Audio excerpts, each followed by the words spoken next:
let's go perplexity.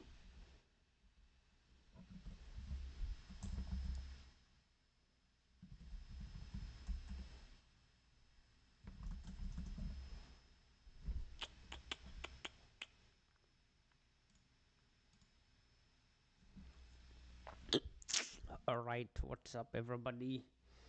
All right, what up, everyone? Let me just make sure I am live here.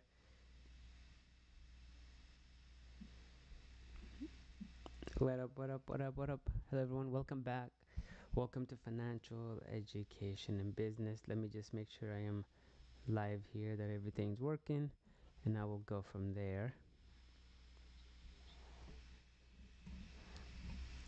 All right, all right. So the volume is okay. The mic is kind of picking up what I'm saying here. Put that at the max. Put this at the max. Kind of picking up what I'm saying here. Put that at the max. Put this at the max. All right. I think that'll do it.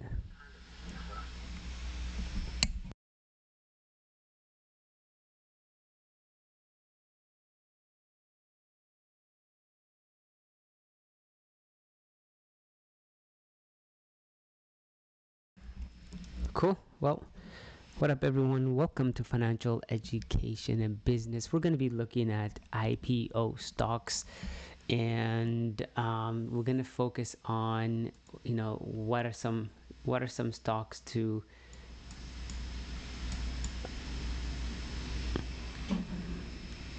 some what are some stocks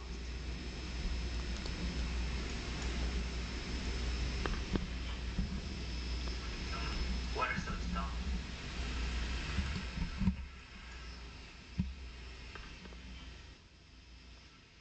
what are some stocks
Hello.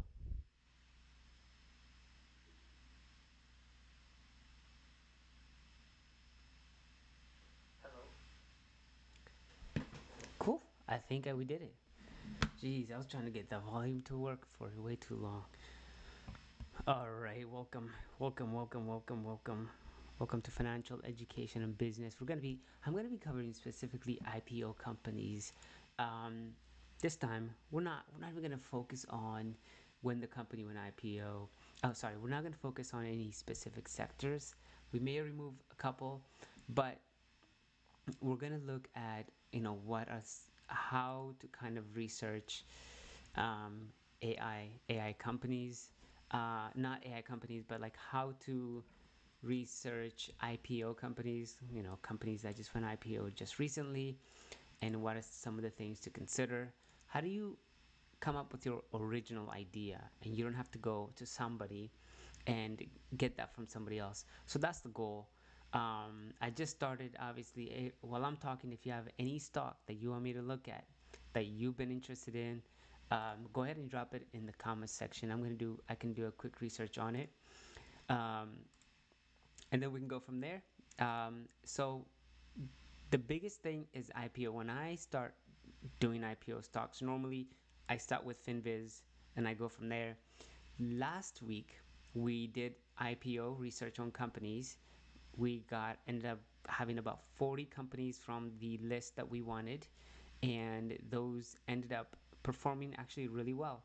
So we did IPO stocks that were in the small cap, valued between 250 to $2 billion market cap, in the United States, in the tech sector, under $40, and they IPO'd in the last 5 years.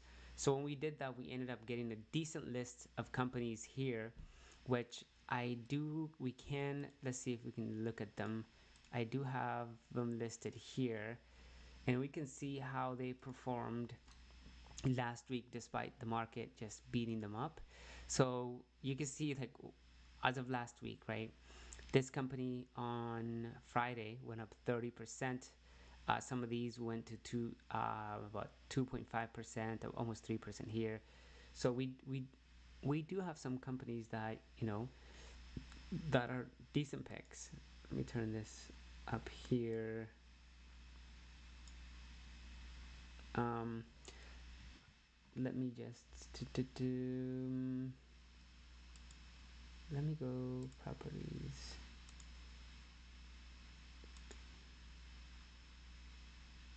Okay.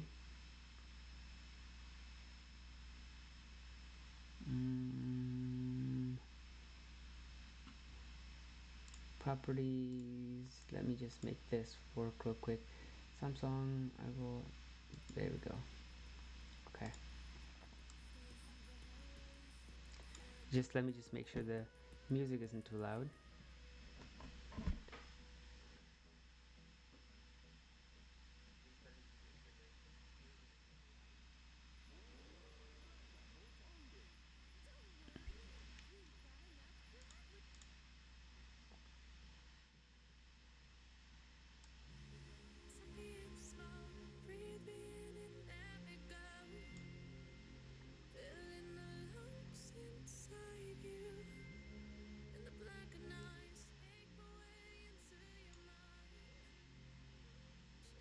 All right.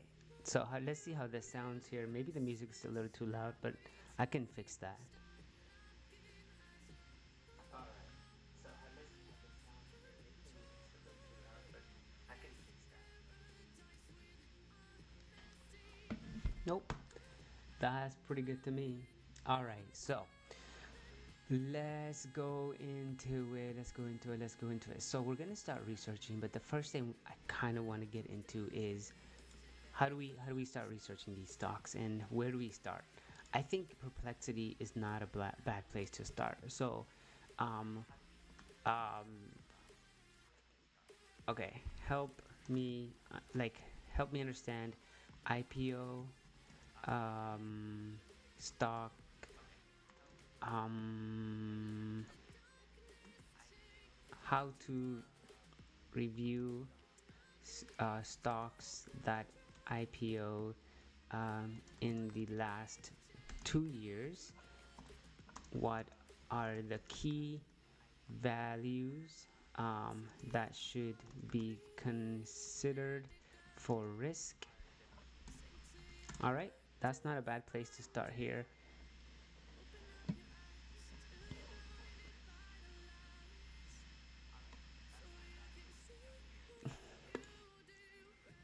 So, to effectively review stocks that have IPO'd in the last 2 years, focus on identifying key financial, operational, and market-based valuation that highlights the unique risks of recent listing, key data.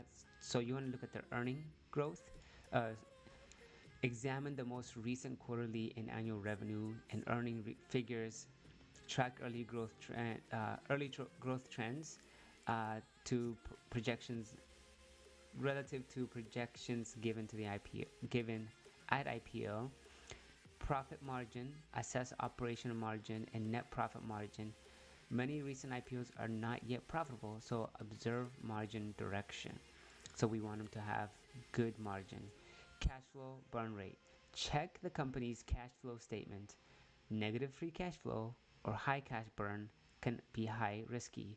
So if the company is not making any money and all they're doing is borrowing money or issuing shares of stock and um, continuously burning through cash, that's definitely a problem.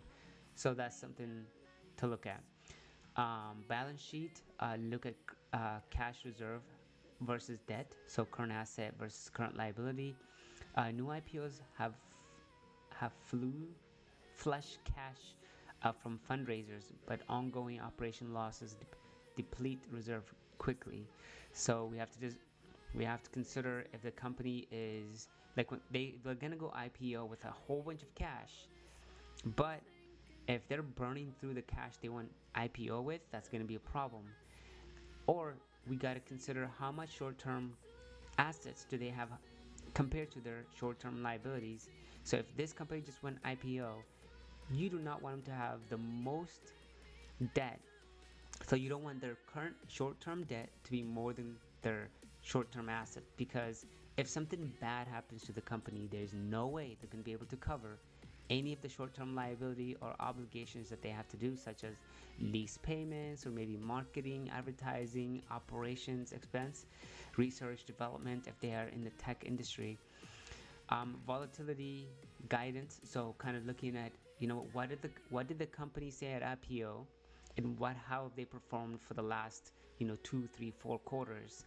um, and customer concentration, how much of the company's revenue is coming from one customer, or are they well diversified and they can make their money from 6, 7 segments, or maybe even 3 segments of their business. For example, we'll take a company like let's take Palantir. It's very popular. Palantir gets most of their revenues from the government.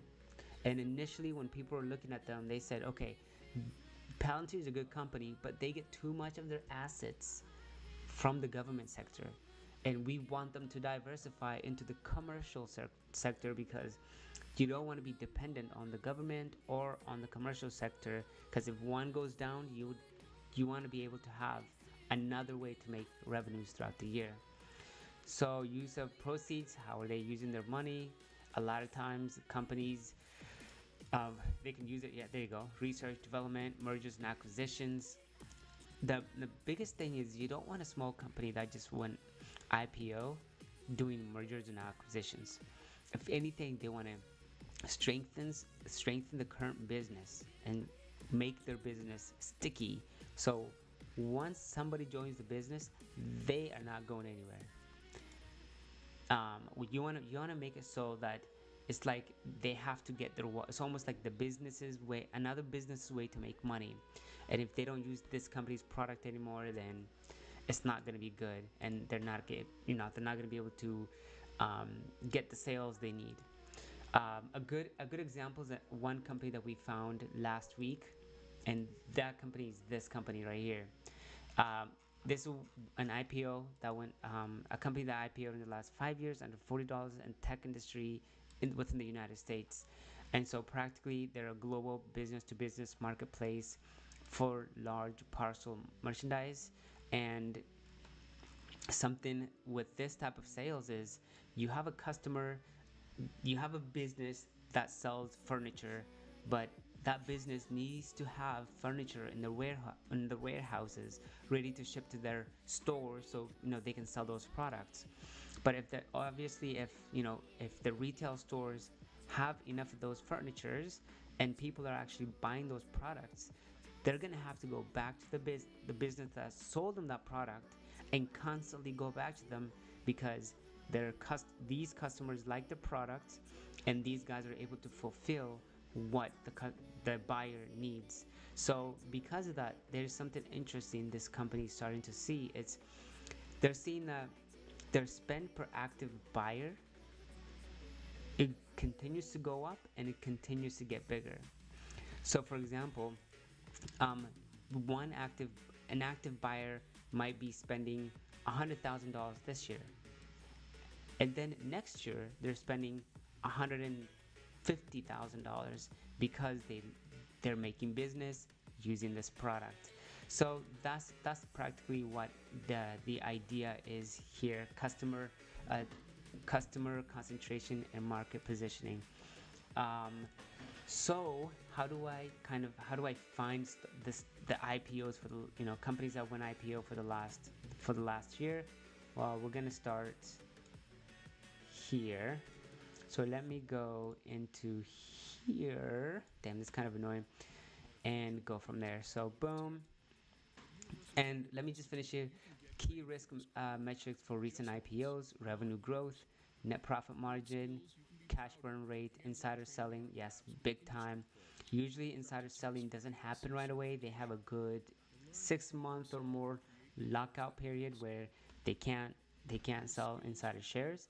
Um, and also, sometimes IPOs, what they do is because they can't afford to pay their customers, because they can't afford to pay their employees, they end up giving their employees shares of the stock, which then dilutes um, everybody else that bought some shares into the company. And it's not always a bad thing. If the company is really good, I think the employees are more than happy to take that. Then that leaves cash for the company, to pay out whatever else they need to do. So let's go and find some companies. So this site is called FinViz, Financial Visualization.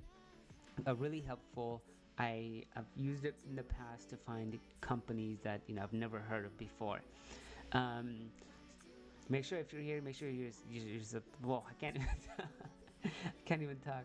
Make sure if you're here, subscribe and leave a comment of your favorite ticker symbol in there. So we're gonna look for the best stocks here. So exchange, we don't care what exchange, but we're looking for companies in a certain marketplace. So these can be small caps, micro caps, large caps, mid caps. So from this list today, what we're gonna do is actually look at companies that are kind of small. We're gonna look at small caps, and that's what we did last time, but we looked specifically in the tech sector. So we want to look at companies that are IPO'd, um, that are in small cap, and they are under $5 stock. So we're making the numbers shrink. So we went from a page of almost 300, and we're gonna go and find the stocks that we actually want to look at. So what have we done here? We have filtered out and found the. Let me go into here. All right, we have filtered out the small cap stocks, which is 300 million to 2 billion. I want the stock to be under $5. I don't care what index, so it could be in the Russell, in the Dow, in Nasdaq or any of them. Dividends, I do not, none. So I don't want the company, this IPO, to be paying out dividends. That's the last thing an IPO should be doing. They should get every single penny and reinvest it into the business. Next, so average volume. Let's look for liquidity. What should what is a good liquidity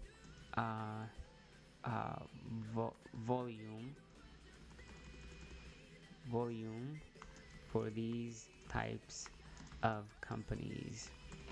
So one thing you don't want to happen is you don't want a company that is not being bought and being sold, because what happens is if you buy it and nobody's buying or selling it, you won't be able to get out of that stock. So you want to have that ability to get rid of the stock at the price, the market price that you want, and you want serious buyers in the marketplace. So it looks like and Nasdaq requires newly uplisted companies to show at least 2,000 shares traded per day. So average volume, they said at least. So let's go under. So let's go with companies that what do you think is a good average volume here? Average volume under 1 million, under 750. Average volume over 30 ratio, 2,000 shares. So let's look at then what should be the average volume for good liquidity levels.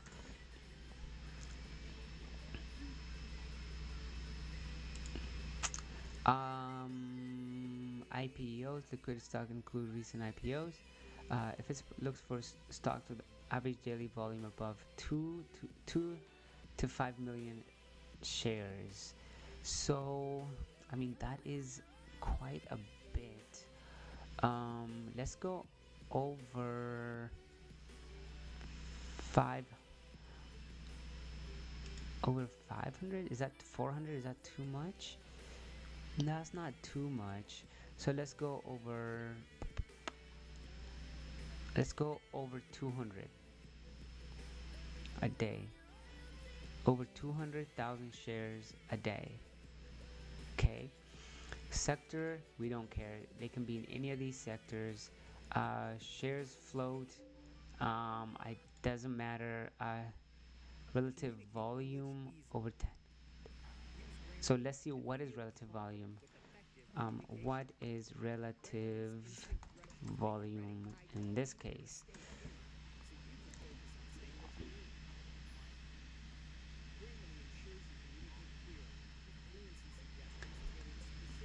So current day's volume, average volume, look back period.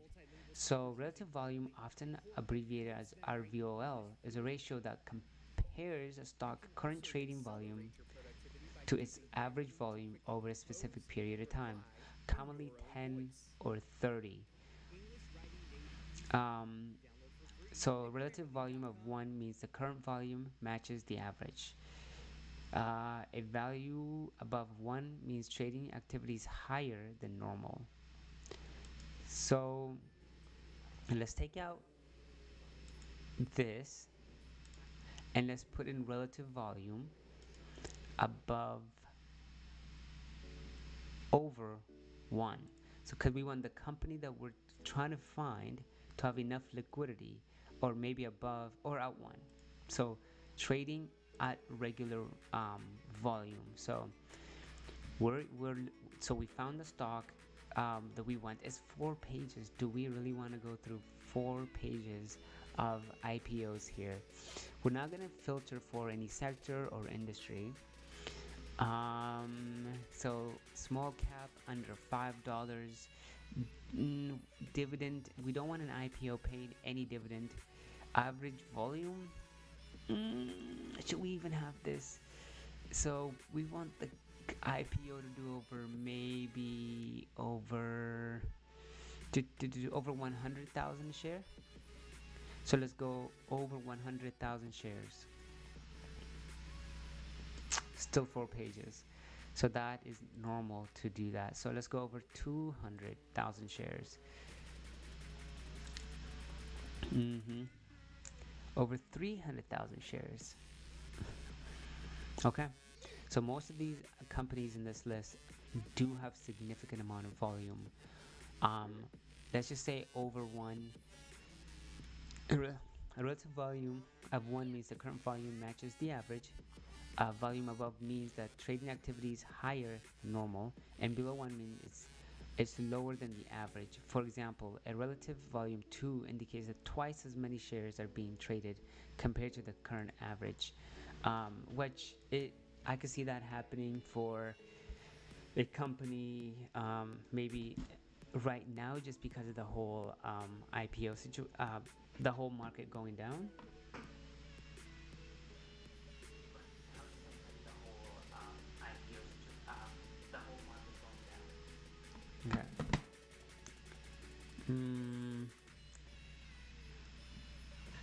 Okay.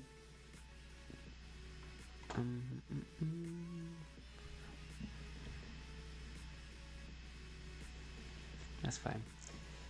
Um, Let me just check something.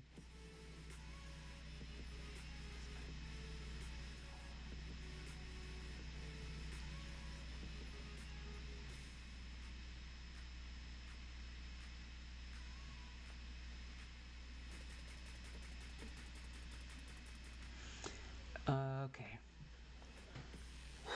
where we at? Where we at? So we got 4 pages of companies. Maybe we should try breaking it down a little bit. So based on the industry, country. So I do want to filter that down. So I do want to only look at companies IPO in the United States, shares outstanding, current volume, and analyst recommendation. I think we want analyst recommendation hold or better. Okay.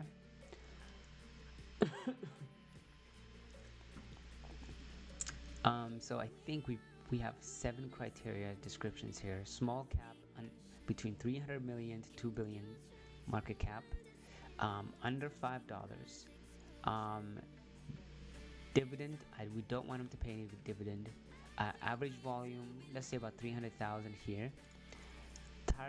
Target price, we don't care. Like we don't care what the target price of analysts what they're saying. Um, we care about relative volume. We want the stock to have a good regular volume.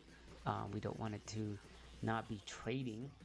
Um, we have average volume of 300,000.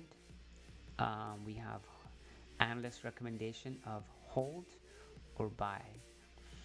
We have 3 pages of stocks to look at. That is a lot of stocks. So what is a good way to do this? I think we'll just start on the first page, but we should group them by sector. So basic materials, communications, consumer cyclicals, or we can filter by industry. So we can go auto parts, beverage, bio. Okay, first of all, I normally do not want to look at the healthcare industry. Um,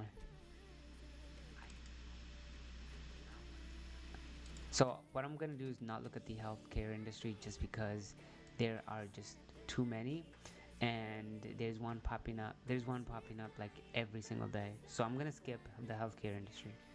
I'm gonna look at by sector, and we're gonna go down from here and look at the best company that we can maybe consider for our IPO here. So let's start here. So this one is basic material, Coca-Cola. All right, the company is called American Resource Corporation. I've heard of them before. Um, their stock has done significantly well. It's done very well.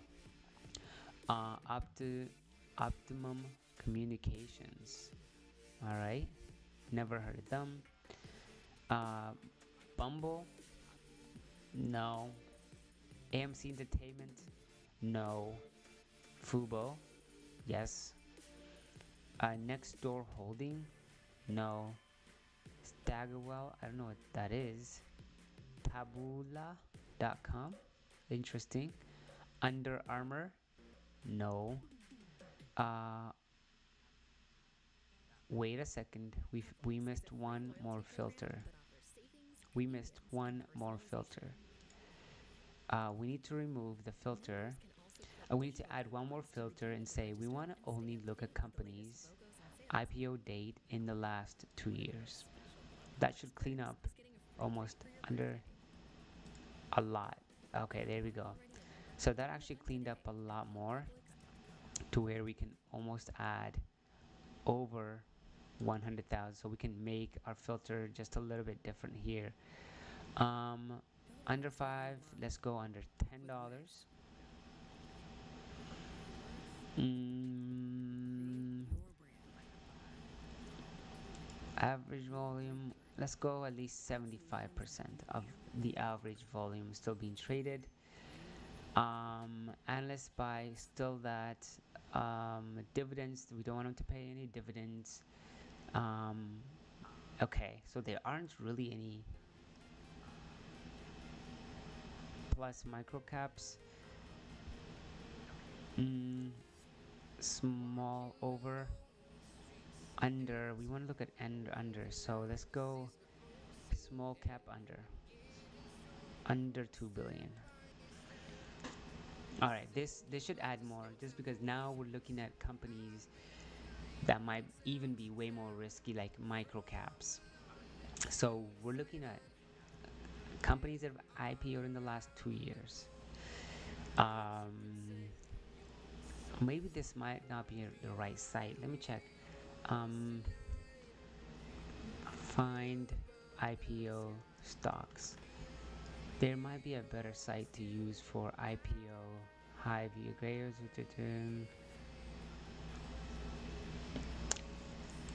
Let's see, 200.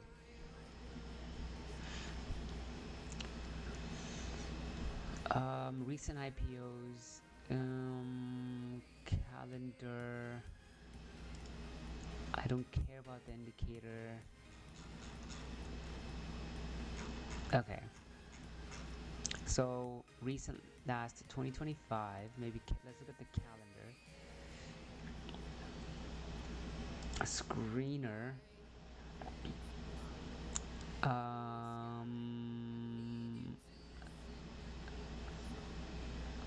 IPO'd in the last today, tomorrow, this week, next week, later, unscheduled.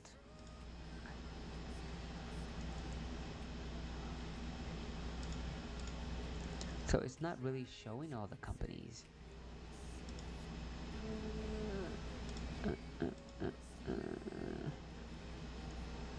Yeah, reset all filters. Okay. So these are all the companies that have IPO'd. We want to add filters 2025, and they don't, and these are the ones that are coming up. So these are the ones that have IPO'd. I wonder if we should just look at these ones. That November 21st, these ones are November 10th, so these ones are just coming up. So I think it might be better to look through here. So we're looking at some of the IPO companies, so let's just use this. So we got small caps, so these are going to be the companies that are even like going to be in the micro to the nano cap stocks. So obviously the smaller they get, the more risky it becomes. So under, should we go, maybe we should go under 10 billion, but that then at that point the company is large. So let's go under $2 billion in total size of the company. I want the stock to be maybe under $20 and no more than that. I don't want them to pay dividend. I want them to use all that cash to grow the business. I want the company's stock to be at least traded. I don't want it to be under 50K shares a day. So maybe let's go. I want it to be over at least 100,000 shares of the company is being traded. Target price, I don't care. I want the relative volume compared to the average. Currently, maybe it's not being traded as much and people are holding. So let's just say 70.75. I want stocks that IPO'd in the last 2 years, and I only want ones where analysts have rated either a hold or better. Hold or worse, sell or worse, strong sell, so strong buy only one. So let's do hold or better. We want to make sure that this is also a company just within the United States. Like, I don't think we want to open this up for, to companies in China and Australia and Canada and Hong Kong. So focus on companies in the United States, just because you can trust the financial statement that they provide. And in China, they don't follow GAAP rules, so they use whatever the government whatever the government kind of says. So we're gonna go. So we're gonna go with these. So this is the industry. Normally, I hate looking at the healthcare industry just because there's one health related stock popping out left and right all the time. So normally I don't even look at these. So what I'm gonna do is most likely skip over the healthcare stocks, especially if it's in the biotechnology, um, just because I don't like them. I don't know. I don't even know if they can be successful. There's too much research that goes on into it. So oil and gas. So we got communication services. Obviously, we know this company, Newsmax, but let's pull them up. Kindercare learning community. I don't want to look at this one, but they're on the list. Energy, okay. Energy is a good industry to look into right now, just because of the whole AI boom. We got cerebral healthcare. Ugh, oh, these are healthcare. This is medical devices, drug manufacturing, specialty and generics, health. Maybe this one, bio, health information services. All right, none of these the bio ones. We got Oh, this company is great. Serve Robotics. Can't believe they're under 2 billion. Integrated freight. Okay, let's look. Health Inc. Okay, software application. So are they like HIMS or something? Software application here, technology. I've already looked at this company, but we'll look at them again. Cloud structure. Okay, this looks like an interesting company. And last but not least, Unusual Machines. All right. So these are our list of companies that we're gonna go through from a just kind of a performance. Geez, the computer is doing so much. From a performance perspective, well, a lot of the companies are dying, and look at this. So year to date performance, like they're all in the red. There's only a couple. Performance half year, so 6 months, just as bad. The last quarter, they're starting to pick it up, right? Last quarter they did okay. Month, they are dying, and then per week. Last week was terrible. Last week and maybe the week before that, it was so bad.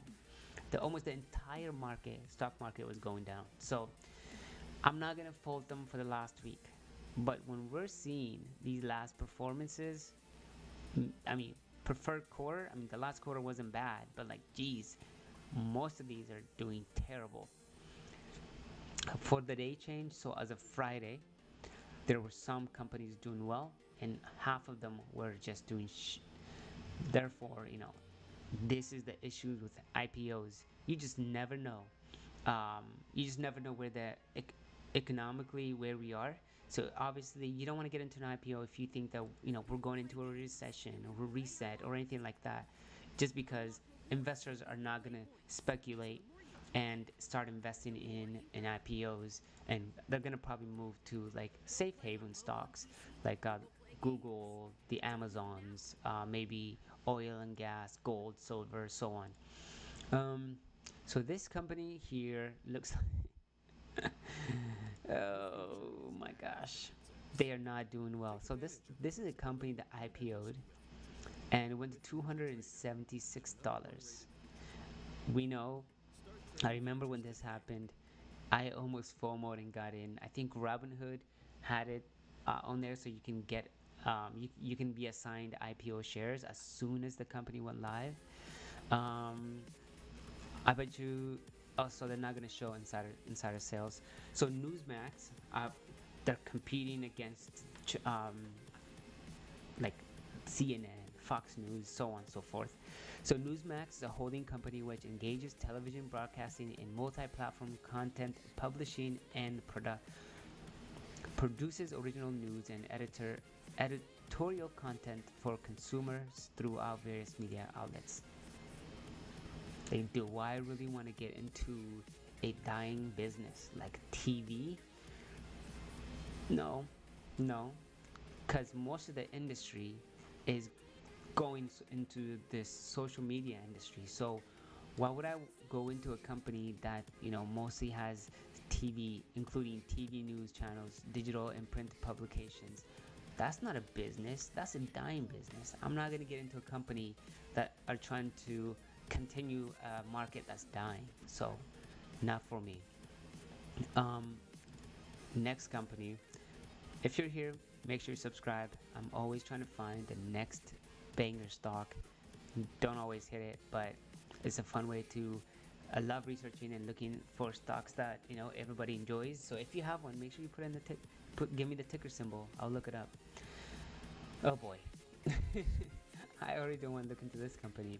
So Kindergarten Learning engages in provision of community-based early childhood education center that offers infants, toddlers, preschool, kindergartners, and before and after school program. It operates under the Kindergarten brand. The company was founded in 18. Really, we're gonna look at this company here. Kindergarten. Am I even saying that right? Kindergarten. Ugh. I really don't want to look into this company just because this is not a business for me. Kindergarten Care Learning Center champions. Okay, so thinking of the future, how is the world right now? Like, do parents drop their kids off at school? How's the kindergarten industry? How that do? They have programs for before and after school.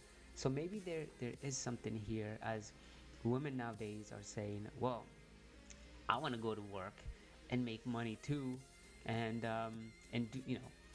have the same equality as men and all this, right? So maybe due to that, kindergarten business might become something, because parents are going to drop their kid off before and after school programs, might do well in the future. So let's just look at what the heck they do, and then we'll move away real quick.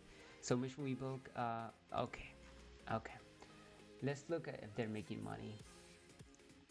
Obviously, we know what a kindergarten business does, but do they make the money? That's what I care about. Are parents enrolling their kids into the programs? Press release, let's look at their presentation, and this will tell me what is going on with the company. So press release. So there's a Q2 25 earning results. So they are a Maricopa County fund. Okay, champion expression of guidance. Okay, so these are their numbers. This will be interesting to look at here. KINDRACRACARE.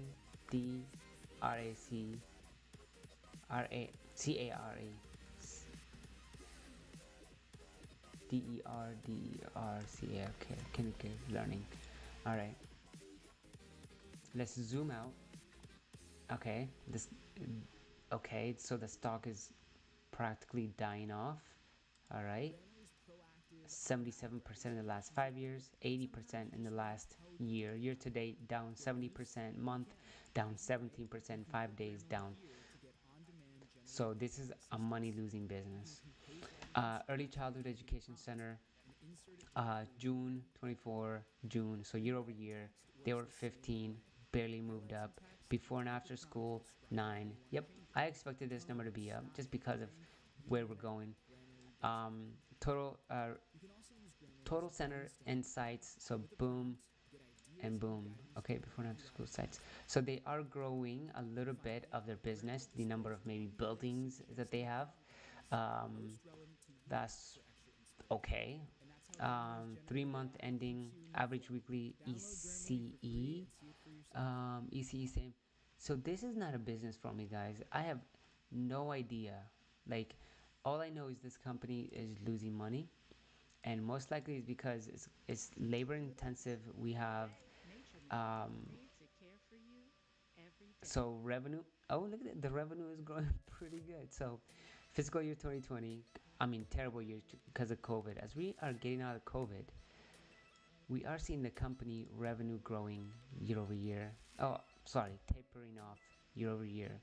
So 2021 they lost money, and then the revenue came in, growing at 32%, and then it's been tapering off since then. Not not a good thing there. The gross profit here is growing, so their company is making money. Their gross profit numbers are growing. Selling general administration operating income is kind of all over the place, but small company operating income looks pretty strong.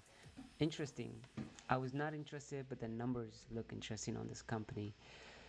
So they got interest expense, whoa, investment income. What are they investing in? Pre-tax net income. So let's look at net income here. So, geez, this is not looking look good. So 21, we're not gonna count the COVID years, but the company hit good net income, but for some reason they quickly lost that net income here. From they went to 100, they went to 219 million dollars in net income. Then that got cut in half, and then they went negative. So what is causing this here? What caused this company's major loss? That's crazy. They are reducing other unusual items. That's $316 million of unusual items. That's insane. So something made the company's net income drop significantly, because one item went either up, expenses went up, or revenue went down. Yeah, revenue did go down. Oh, did go up actually. It grew 16%. So that's not good. Net income is now all of a sudden dropped into the negatives. It's okay. They are an older company. I mean, they are a younger company, not expected to make net income. They're making gross profit, which is not bad at all for a company that is this small. Gross margin numbers are looking pretty healthy here. So gross margin numbers is gross margin is a percentage of revenue left as a gross profit. So percentage revenue left on gross profit, here it is. So not bad. So let's look at the balance sheet. Do they have a lot of debt? Let's look at their debt here. Total liabilities versus their current liabilities. Geez, look at this company. So 2020 they had a lot of debt. I think just because nobody was, no parents were dropping their kid off, the whole COVID situation. And then seriously, they never came back. This is their current liability. It's almost double. Not double, maybe 75%. So that's totally not healthy at all. Now, when we zoom out and we look at their total assets and we compare their total assets and total liabilities, it's almost 1-to-1. Maybe they have a little bit more assets, long-term assets versus liabilities. Well, couple things. I hate goodwill. I straight up just remove goodwill. Goodwill represents premium purchase price paid over the book value net asset of acquired. So practically, if you buy a brand and that brand just happened to be well known, you pay goodwill on the brand and you count that on your balance sheet as an asset. No. So not gonna look at goodwill. Other intangible assets. Other intangible assets are non-physical assets that provide future economic benefits. Geez. So this company doesn't really. So what?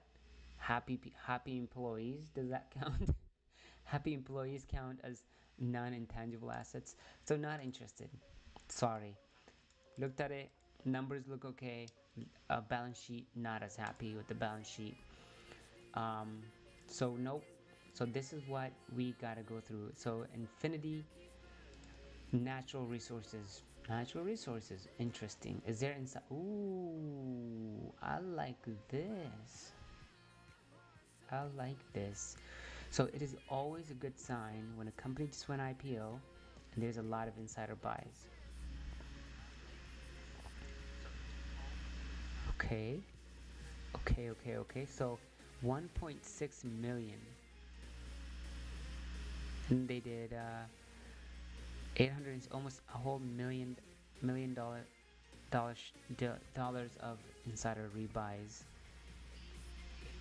Oh, by sorry, uh, purchases by directors. Looks like we had a director sale here, about 46,000. Okay, so what does the company do? So Infinity Natural Resource Inc. is a holding company which engages in acquisition, development, and production of hydrocarbons in Appalachian Basin.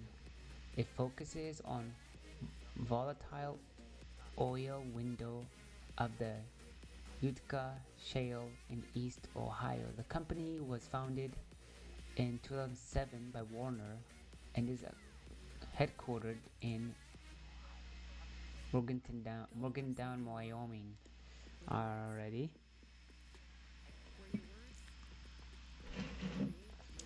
Leading the next generation of community to the highest standards of environmental, social, and governance responsibility. Yo, talking about ESG. Dedicated, leading the next generation of blah blah blah blah. Okay, so they have this small site at Infinity Natural Resources. Our operations are guided by our exclusive experience with Appalachia. Our leadership team has been actively involved in all aspects of the oil and natural gas industry since shale began in the region. This experience has blah blah blah makes us unique for this operations. So what do they do here? Let's look at operations. We believe natural gas is the bridge fuel between where we stand today and where we want to be tomorrow. With its abundance in the region, natural gas is positioned to be a vital source of clean energy to meet the national growth energy demand. At the nation's growth energy demand, at Infinity Natural Resource, we own, operate natural gas wells and hold undeveloped leasehold in Appalachia Basin. Our leadership team has extensive experience, have collectively drilled 300 plus wells in Utica formation. Okay, utilizing that experience, we are gonna do this as well. Our operation area, so it's all over here. Our safety, commitment to highest operational standards and social responsibility, ESG. I hate when they do this. When they do stuff like that, I almost just want to remove them from the list.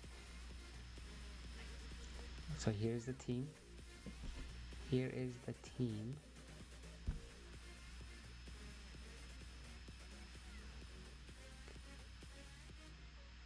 Oil and gas business, alright.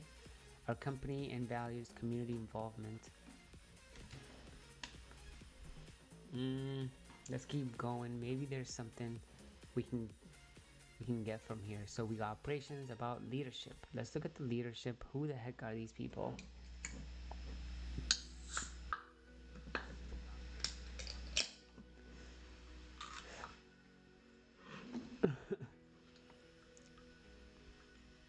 So you got the CEO appointed as president in 2017. Executive officer. So is he the founder? Who is the founder?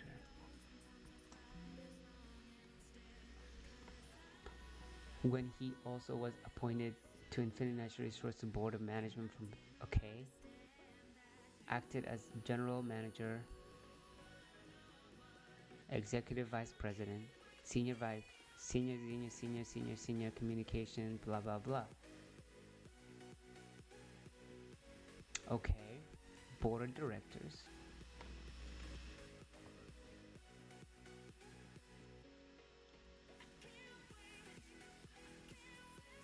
committee governance document,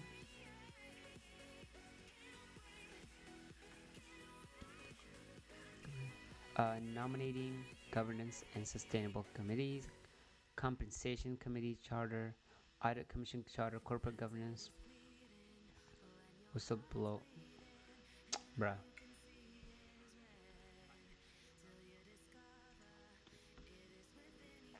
Okay, let's ask.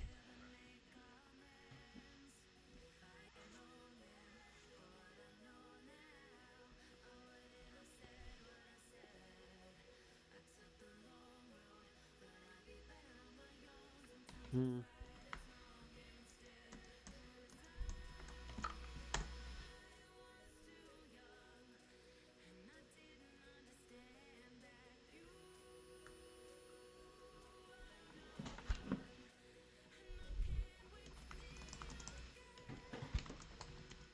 About the leadership team and their experience highlight.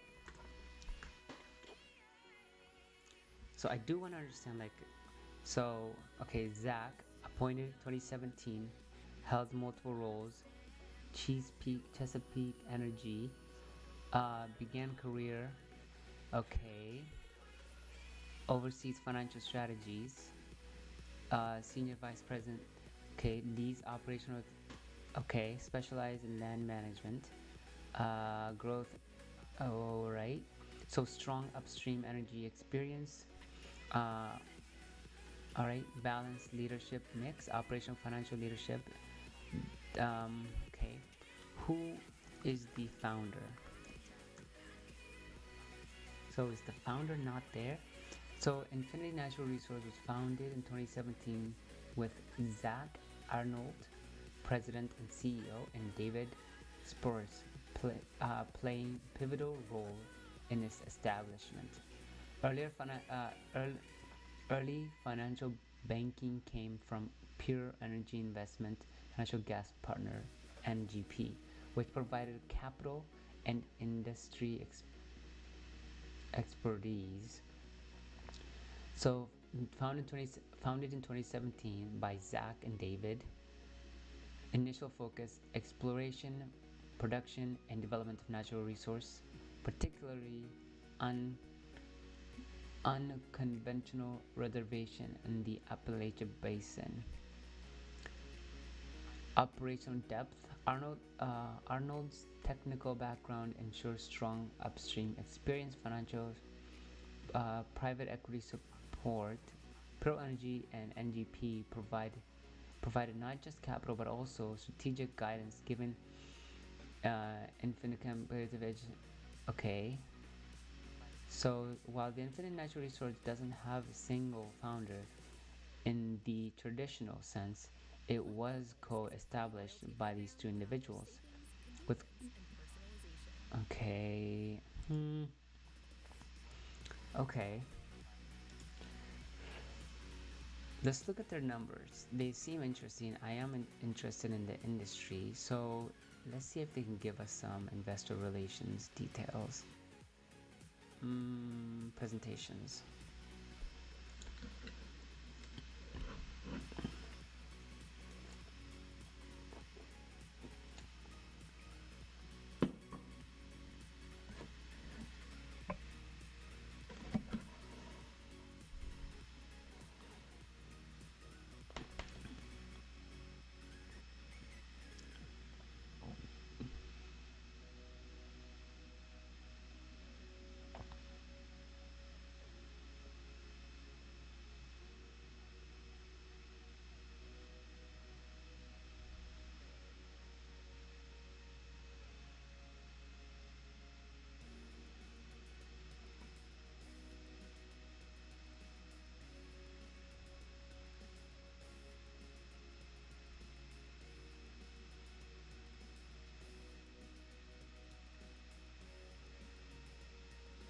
Okay.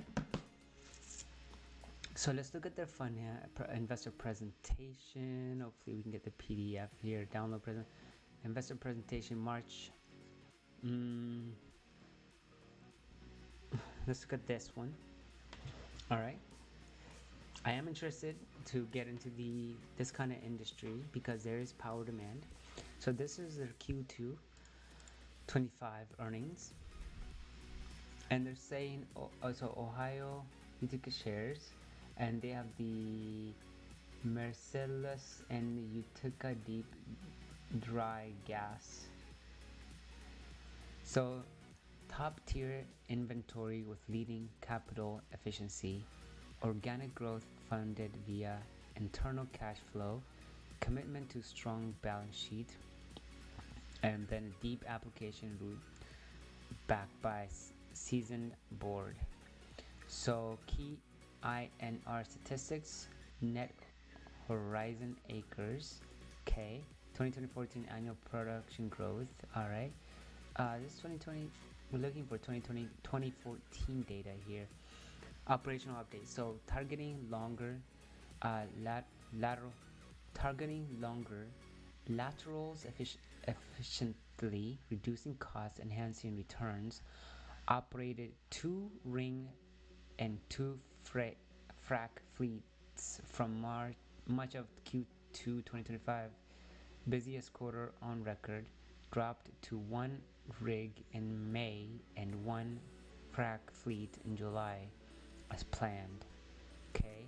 Turned into sales one oil well in May.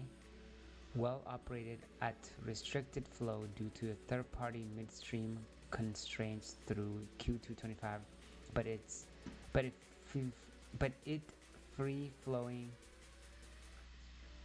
Yo, the way they wrote this is annoying. Uh, 7 wells drilled. So 3 PA Marcellus gas wells, 4 Ohio oil wells. Continuing to develop long lateral inventory with 5 longest lateral drills in company history. So they average about 9 stage per day, 48% more stages in Q2 than prior year INR record. Decision made to pull projects forward. Commenced drilling 3 wells. Okay, so this company is a little bit interesting. Sometimes I just don't know. So they got their Pennsylvania drilling operation, then they got their Ohio stimulation operations. But why the distance? So so this is their highlight. So Q2 25, Q2 at 24. So they did about net revenue, about 70 million here, 75 million. So that did go up. Operating cost did go up. Adjusted EBITDA, so earnings before tax, went down. Leveraged EBITDA, so zero point 0.9 to 0.1. I think what I'm gonna do is I'm gonna put this company into the list of one we're gonna look at, so I'll put it there. It's oil and gas. It gets a little complicated, but I know that going into the era of AI, we have to have something like this. It's kind of mandatory. The energy sector is very, very important. And literally, that's what they talk about. Oh, we need if we're gonna grow AI, we need to have energy, and that seems to be the main constraint. Okay, what the hell? This company already looks weird. So on the monthly basis, so this company is up 3% as of Friday. they IPO'd, so they IPO'd around here, what, $20? They went up to 32, and now they are seeing the pits of hell, not doing too well. Ooh, that's a lot of insider sales. We have the directors, the president, senior vice president, the senior vice president, the CEO are getting out of the stock out of September, August, October. Okay, why are they selling? Kind of interesting. Was this 2025 anyways? 2025, yep. Okay. What does the company do? Okay. Cerebral Inc. is a commercial stage medical technology company which engages in provision of transforming diagnostics and management of patients with serious neurological. Already not interested. Sorry, guys. Um, Neurology. Sometimes these types of devices they can be so they can be so expensive. One, for patients to use. Two, it's a lot of research and development. Cerebral point of care, you put this around the person's head and tell you data. No. So sometimes you gotta let them go. So this is why I don't really like healthcare industry. How is the insider sale? Nothing here. BioAge Lab. So is a clinical stage biopharmaceutical company which engages in development of therapeutical products for metabolic disease such as obesity. So we have GLP-1. So if we have GLP-1, semi-gluten, so what are they doing? By targeting the biology of the human being. Um, that doesn't sound too good. How has the stock done? So month since they IPO'd. Jeez. So this company IPO'd what around here with 18, went up at least to 28, dumped to a $3 stock, almost $2 stock, and now sitting at 7. We are harnessing the biology of human aging to develop new therapy for metabolic. Oh my gosh. So practically, they're gonna make money once they start selling the drug. They've had enough money to do the research, and then they get the FDA approval to sell the drug, and the fact that they have to pay somebody to people to actually take it and go through the test. Um, but why would somebody want this when they already can take a GLP-1? Um, right now, those GLP-1s are coming in a pill form, or you can do the shots. So I don't know why. Anti-inflammatory for obesity. Our leading program has no, nope, nope. So that's why I don't like those type of companies. I'm just not into um, sciences, healthcare. So this company is kind of, I mean, it's just when IPO literally not long ago. April? Jeez, they went IPO in April. April, remember that was the whole tariff season. That's the worst time to go IPO. That sucks. So what's going on? All right. So we saw insider buys in July because April they didn't do so well. The stock went down. In July they thought it was underpriced, so they bought $48 million of the insider buy by the director and 10% owner. That's a good sign. That's a really good sign. So they looks like the 10% owner uh, bought 5 million shares at a cost of $15. Oh, that was a mistake. He bought it here. All right. We'll talk about timing. So what did the company do? So Carlsmed engages in the development of AI-based technology solution to the medical industry. AI, I don't care about that. Its solutions are utilized as information database for surgeons using traditional surgical techniques. Okay, interesting. So they sell a machine. Reject. Transforming spine surgery through personalized solution.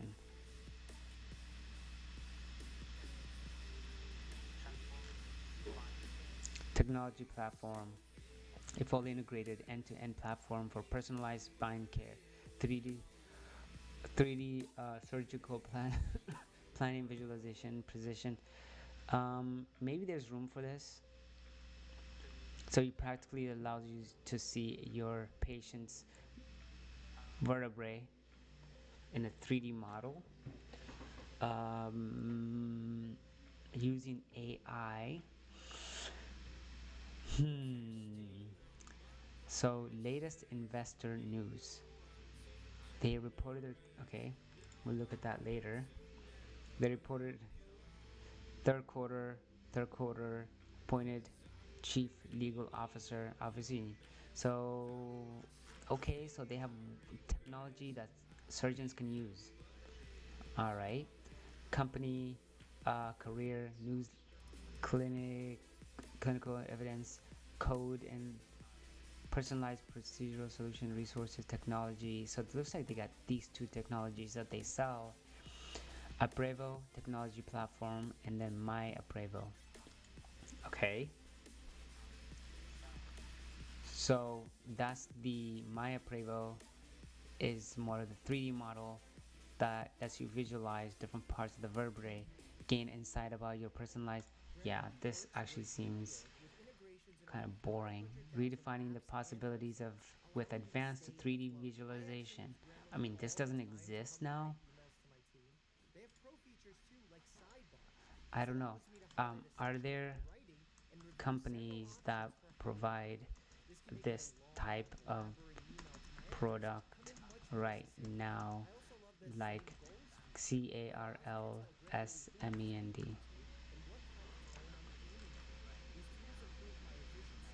Of course, several companies currently provide patient-specific or advanced spinal implementation solutions similar to, okay, C-spine.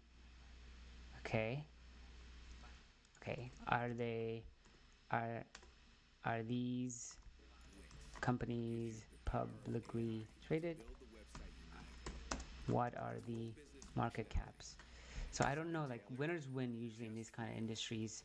Winners continue to win. So Abbott, yes. So these are the companies that kind of are in a similar industry, and they are pretty big. Pre-acquisition, C-spine raised about 6.2. They're not public yet. In Ireland, headquarters in France, delivered revenue not listed. So these the ones with the ticker symbol. Medtronics, global leader in spine implementation. So there's a company that's $116 billion that competes in the same industry. So winners win, and a lot of times some of these IPOs are fighting the grain. Zimmer Biomo, major orthopedics and spine device. See, so I don't know. First of all, I don't even like the healthcare industry, and this definitely doesn't seem like something I'm interested in at all. So let me not waste my time there. Another industrial specialty industry, US NASD. So this company went IPO recently, and the stock is actually not doing bad. Don't look, don't look. I'm drinking water. Um, Serve Robotics. So this company is actually pretty cool. What they do. The current CEO of this company actually owned another company, and with DoorDash. Um, okay, quick history of the CEO of Serve. He's actually a really smart guy, and it's cool to see. It's okay. Basically, the product that they sell is these shipping containers, as you can see, and they've partnered up with Uber Eats and maybe as well as other companies that do food delivery, and you can summon these things to deliver food to you. So imagine you're in New York and California in a busy city, and you don't have time to go get your food, but you can put it on Uber Eats, and you can select one of these robots to deliver it to the front door, and the robot will drive over and drop it off um, on your front door. So they have the sensors and at the end of the day, the value of this company is not just the robot, it's actually the data that they gather throughout the day around the city. Because they have a camera, they're able to capture sidewalks, uh, maybe even improvements, just traffic. There's a whole bunch of useful data companies are willing to pay. So that is so partners. Here you go. Here's their partners. They got 7-Eleven, Nvidia, delivery, and then Uber and Uber Eats. AMD, I believe, partners with them with the data part, with the chips. So here they are. So you can a lot of times you'll see people kind of poking around trying to get in, but this is the food is in there, it's well locked up. This device, after driving around, it will drive to a storage location and park for the night, charge, and then ready to go for the next day. So you can deliver from Uber Eats. Pretty impressive. um, and then here's the CEO, which is kind of interesting. So the CEO of Serve Robotics, Ali, who co-founded the company in 2021 and has led it since. So, Bachelor of Science in Computer Science, engineer and director of robotics. Okay, boom, boom, awarded. So he's obviously a genius, but I'm trying to find the other company. Neurotechnology founded technology smart home energy owner company. Neuro was acquired by Generic Compound. Yeah, he started a couple of companies. So Serve Robotics, here it is. So he was VP of Postmates and joined Postmates, the on-demand food delivery platform. He was a VP there, led by Postmate X, the initial robotics and innovation division. So Postmates had a more of like a robotics team called Postmate X, and then what they did is they Postmates kind of divested this portion of the business, and that portion of the business became Serve Robotics, and now you have this guy kind of running who was running the robotics service. Postmates now running this robotics service here, which is kind of pretty cool. So spun out of Postmates in 21 after Uber acquired Postmates in 2020. Became CEO and co-founder of Serve Robotics, focused on autonomous sidewalk delivery robots. Oversaw partnerships with Uber Eats, 7-Eleven, DoorDash, scaling robotic delivery fleets in major US cities. Took Serve Robotics public in 2024 via a reverse merger with Patricia Acquisition, trading NASDAQ as Serve. So I used to have this stock. I've gone in and out a couple times, but current role, so he's still gonna, but I don't know. I like the company, but I don't know if this is gonna be the end result, because we're starting to see like companies like um, Waymo, Waymo, and Uber Eats. So Waymo is an autonomous driving car owned by Google. Waymo and Uber Eats have partnered up to offer autonomous food delivery services in Phoenix, allowing customers to receive their meal via self-driven vehicle. So when I see this, I'm thinking, well, who's gonna win? I think probably Uber Eats is gonna. Waymo is gonna win in this kind of service, and maybe there's some niche business for Serve Robotics, but I think the fact that Google's already partnered up with Uber Eats, and they're also growing their business in this industry, especially around just self-driving industry. They're expanding the regions that they can do the self-driving in. Um, I have this feeling that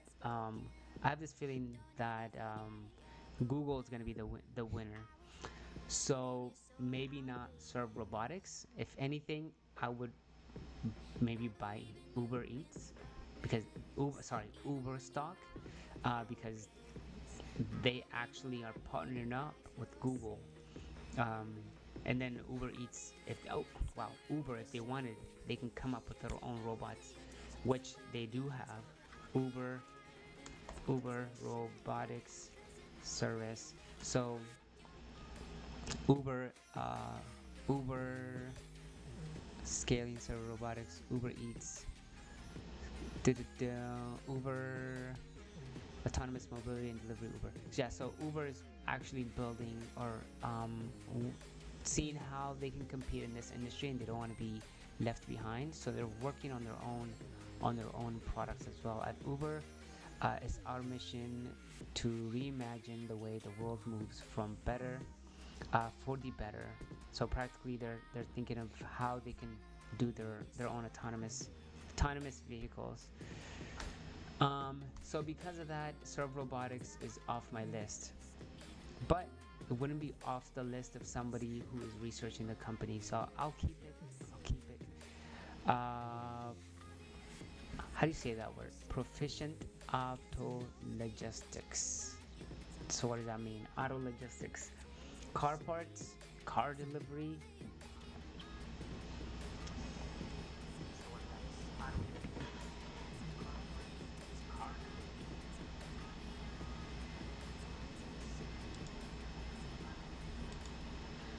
So I wonder what the company does. All right, auto parts. Proficient Auto Logistics, a freight company which engages in providing transportation and logistics services. Its transport services includes open carrier, including car shipping, cross-country car shipping, and dealer relocation. It operates through company driver and brokerage segment. The company segment offers automobile transportation and contract services under the asset-based model. Okay. Okay, we're seeing insider buys May, August. They're starting to sell out some of their stocks since they have IPO'd. Things are not looking good here. Weekly candles show that probably is down. So it looks like the company IPO'd at what, $16 or so? Around what? Yeah, looks like around $14 70 something cents. And it did go up after the IPO about 21 bucks. It went down as low as $6. So the stock has been all over the place. But is this a true business that will do well in the long term? PAL. That's a nice little ticker symbol. The company quarterly reporting looks like from an income statement, Q2 2024, operating revenues, total other revenues and operating revenue. So the revenue is growing, but not very fast at all. As you can see,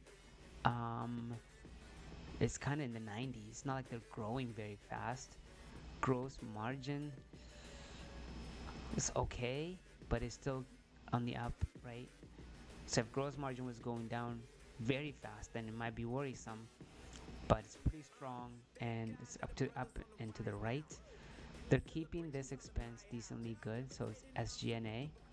Their amortization depreciation of equipment, so they're an equipment company, that makes sense. Operating expense, not too crazy. It is increasing a little bit at a time, but still not crazy as the revenues also can growing just a little bit. Operating income, this is a company that was losing about 2.6 million, 2.3, 2.8, 2.3, and then losing and then going down. So it's kind of all over the place from operating income. Small companies, you don't expect them to make really good operating income. So, but still not too bad here. As long as they're making positive gross margin, right here is good. Because you don't want to buy a company that is trying to sell products, but then they're not making any money, and all of it is going into cost of goods sold. But they could probably try to control some of this. Operating income can be controlled a little bit. um, it's kind of popped off here. Net income, net income, they're kind of all over the place. So there isn't a quarter. Yeah, as you can see here, they're not making money, but I mean they're not making net income. I don't expect them to, but there seems to be maybe a small trend that they're losing less and less, but barely. Um, Quarter over quarter looks like it's kind of all over the place. They're issuing shares, which is not the best. Um, they looks like they had about 10. Let's start here. They have 15 million shares, 26 million, 27, 27, 28 million. Something year over share change. It looks like the company is just issuing shares. I don't know for what reason. So they could be raising money. They're low on cash. So that could be the case. Gross margin, it's okay. Gross margin, once again, is the percentage of revenue left as gross profit after subtracting cost of goods sold. So this and this. Oh, and this right here. Let's go to the balance sheet to see if the company is has a whole bunch of liabilities. Let's look at their current assets. Current liabilities here. Ooh, 84 million in current assets, 61 in liabilities. Okay, okay, okay. Not too bad. Not too bad. All right, so it's almost 1 to 1, almost close to 1 to 1.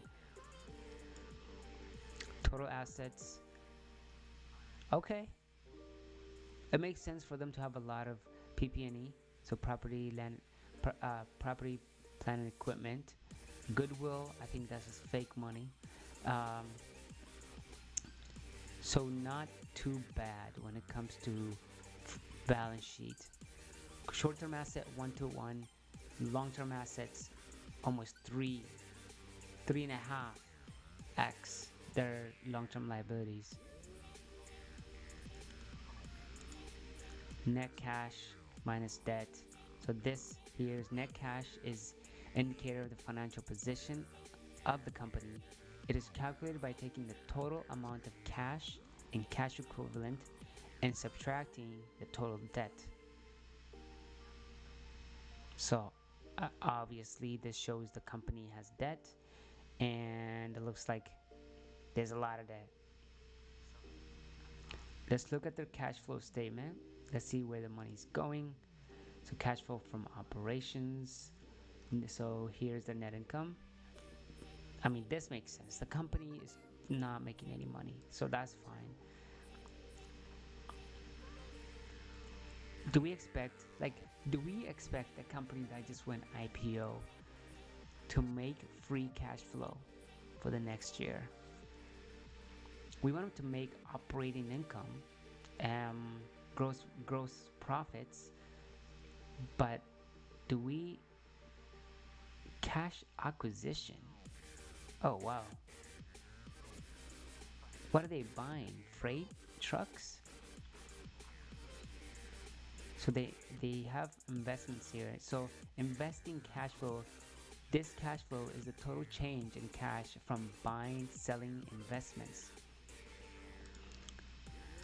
So negative just means they invested. So net cash flow 36 million, negative 19 million here. So but it is improving. So they are trying to get to that positive cash flow. Net cash flow, and then net cash flow is net of debt. Oh, net cash flow. So operating cash flow minus capital expenditures. So they got the free cash flow here, which is used to be 0, but now starting to see some decent improvements here.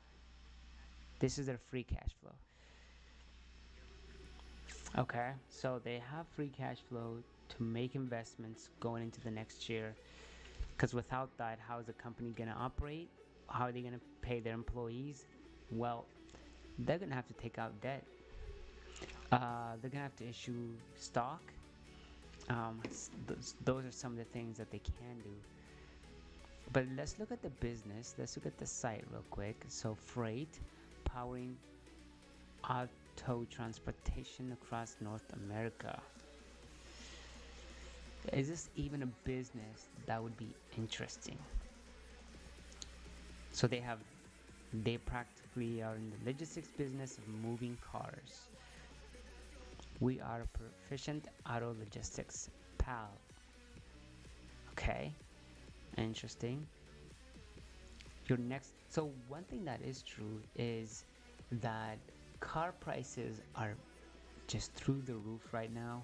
They are going down as of the recent report, but maybe there is business here where, like, if people are unable to buy cars, then it's going to be this business might not do as well because cars are not being moved from one location to the next. When you think of auctions, the auction business moves a lot of cars because I can do an auction online, buy a car from in California from Florida. With over 800 employees and operating across 55 locations, they are rapidly expanding to meet the growing need.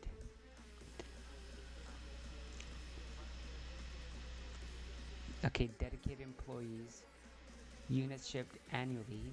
Geez, that's a lot of units shipped. Uh, 55 plus strategically located facilities, 7 operating companies serving all major US regions coast to coast.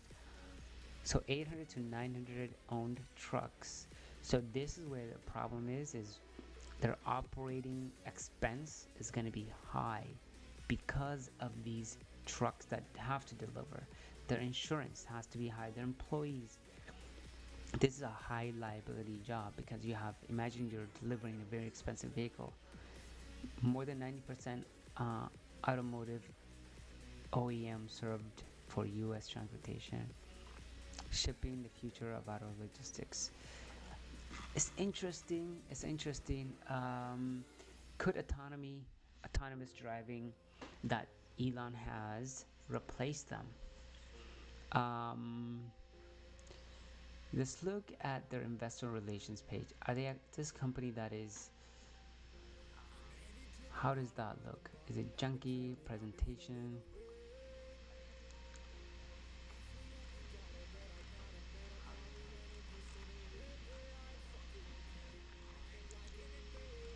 Okay. So selected operating metrics, unit volume, revenue per unit, company deliveries, unit volume sub-hauler, recent revenue, company deliveries. Okay, so this is 6/30/25, 3 quarter of quarter. Okay, so this went down. Their percentage revenue sub-haulers went down. Percentage revenue of company deliveries went up by 2%. The amount shown above reflects combined information for 5 founding companies for all 3 months period. Obviously, balance sheet. So the company ended the second quarter 13.6 million of cash and debt.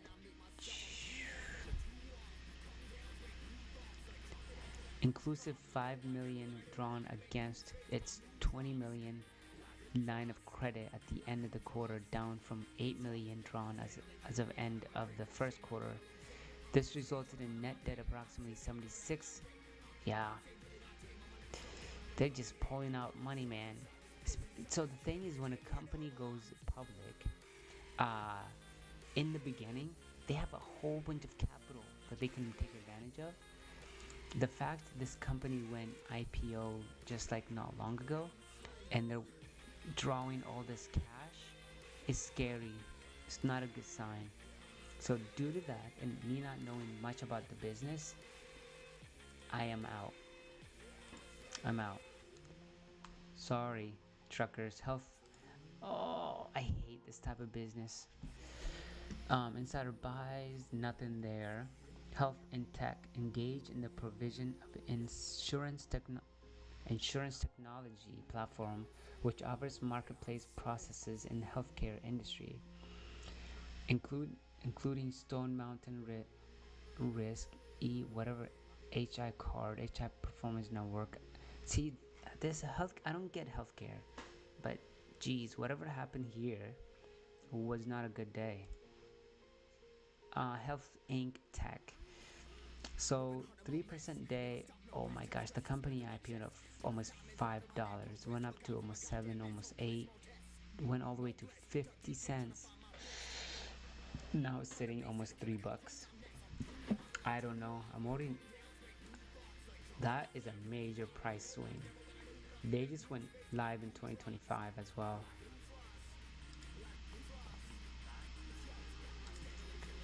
Health in Tech. Power up your health plan with self-funding insurance.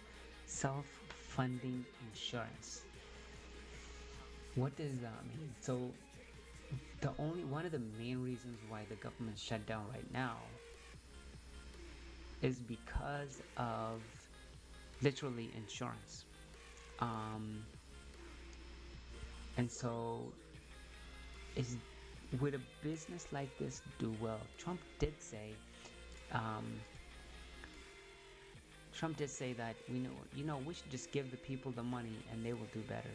So compare compare this company and what is going on with the gov shutdown.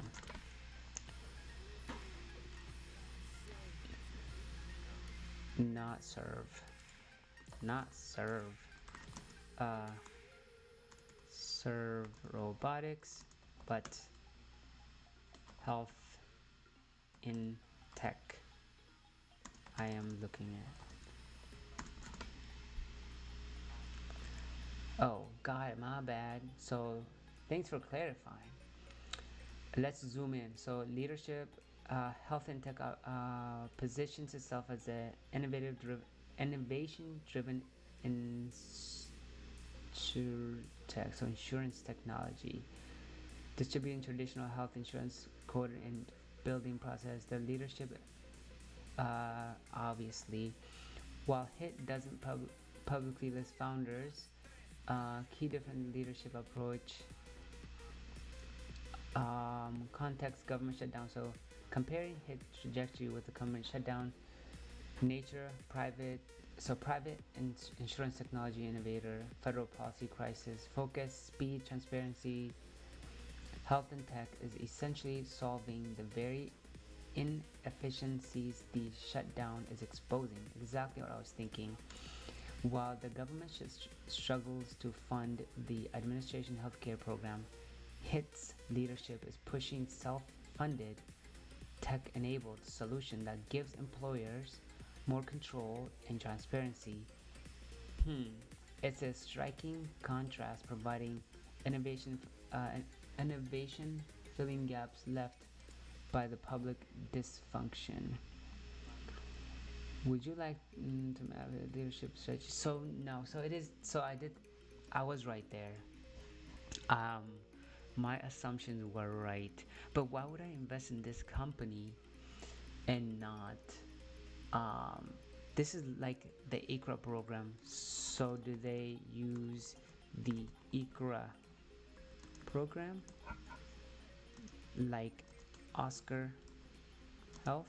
So ICRA program is actually like allowing individuals. So healthcare tech does not use the ICRA program like Oscar. Oscar Health operates as tech-driven health insurance offering ACA marketplace plan, but Trump is going to try to remove the ACA program.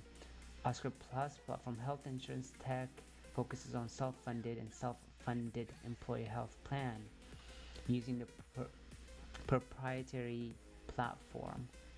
Okay. Business Model, a licensed insurance offering ACA marketplace. Obviously, we know who they are. So, this, by the way, is going to be the future of healthcare. This is how it's going to be right there. Business model provides self-funded and level funded health plan for employers, broker, TPAs, and MGUs. So this is the platform that they have. Electronic do-it-yourself business system. Divers. They really had to do it like this. Proprietary insure tech that quotes, okay, speed, transparency, customization for group health plans. As a business owner, this might be a good thing. So if you have a business and you need insurance and you want it to be self-funded, that might be good. Or also the ICRA relevant to the ACA insurance, like Oscar, not used by HIT, which bypasses ACA exchange entirely by enabling employers to self-fund. Employers to self-fund. So this is, I think, the future of how healthcare industry would be, where if I have a business, I don't want to hire some company that knows about, what kind of health plans I should give to my employees. Instead, I'll just give my employees the money, let them choose whatever healthcare they want to go to, and let them manage that. But what this company is doing here is self-funded, so you can fund your insurance. Healthcare tech is not a marketplace like Oscar. Instead, it built a parallel ecosystem for employers who want control, speed, and transparency in health plan design. Okay, health plan design. It allows the employer to design the health plan. By the way, this company, I looked at the other day, they are publicly traded, but I don't think they're gonna go anywhere. Um, they use just because I think YouTube is gonna take majority of the marketplace. But let's see what they talk about here. Your health plan. We are all familiar with the waiting game. Waiting to quote and underwrite a group often takes days, sometimes weeks. That time spent waiting has a high opportunity cost. What if you could underwrite hundreds of groups a day? Now you can. It's simple. Just power up your health plan with Health in Tech. It's not our health plan, it's your health plan. At Health in Tech, our solutions are designed to give you full autonomy, so you have the power to create whatever you want. We help you build your system, designed specifically for your needs and your market, so you can run with it.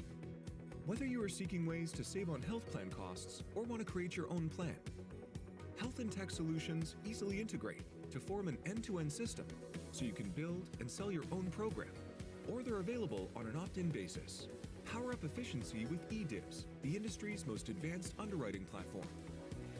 Power up protection with Stone Mountain Risk, our creative risk mitigating stop-loss solution.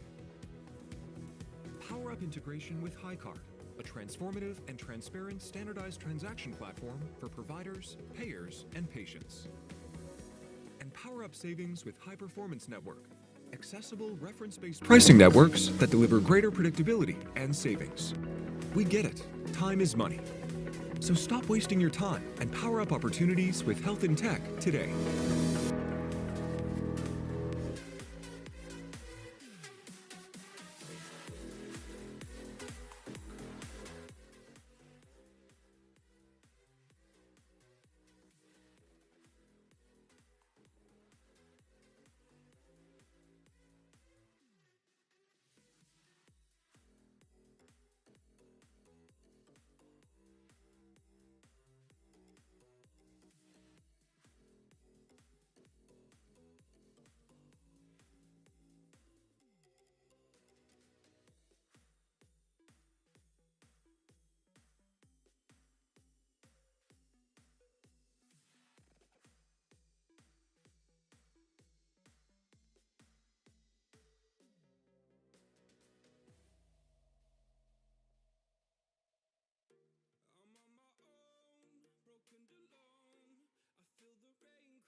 searching for the lost and found. But you don't care, you're unaware. Keep moving like the scars aren't even there. It's in the air, like a blazing flare. Don't stare, cause the flames will burn us. I thought you were the one for me. That's why I gave you everything. Held you close by the stormy seas. Oh, you meant the world to me. I used to kiss your head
you're gonna leave, I'ma let you go.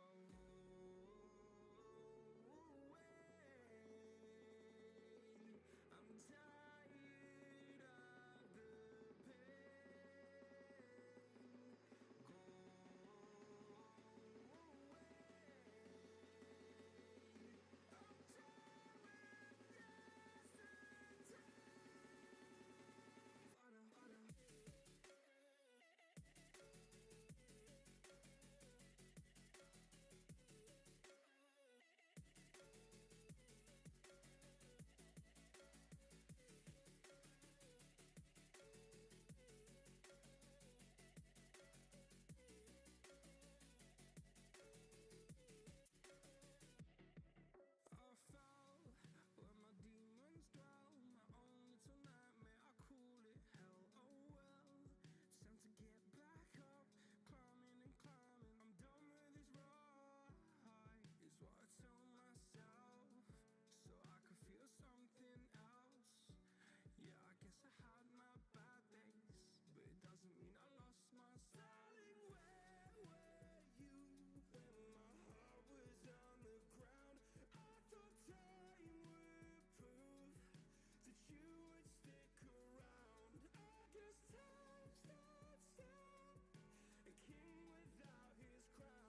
to take 5 apps and 3 timeouts to find the game. Now there's no more searching. Fire TV does the work. More time for you time. The day is over, but the night is just getting started. The Buick Envista. Revel in beautiful design. I don't know if I can believe somebody with the name of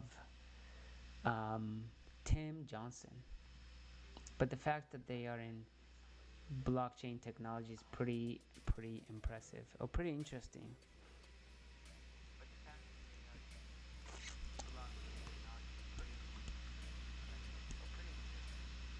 Industry specialized self-funding healthcare.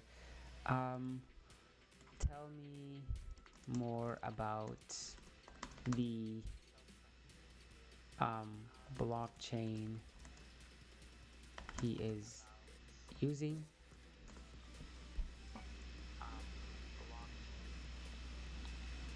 So, blockchain enabling claim processing system built on the open network TON, a decentralized blockchain originally designed for scalability and security.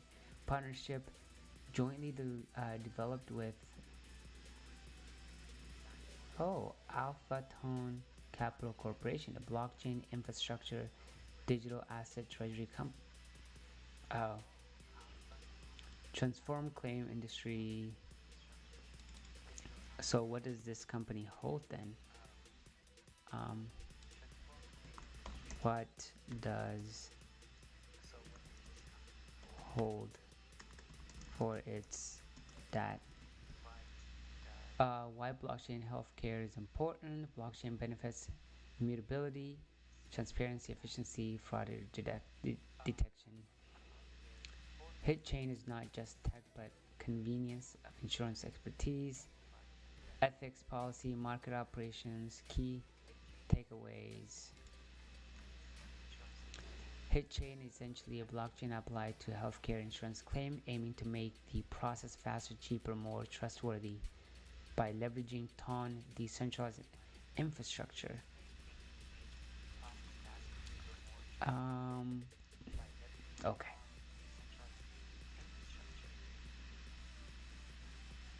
Okay. How much of hit transaction is processed by the hit chain?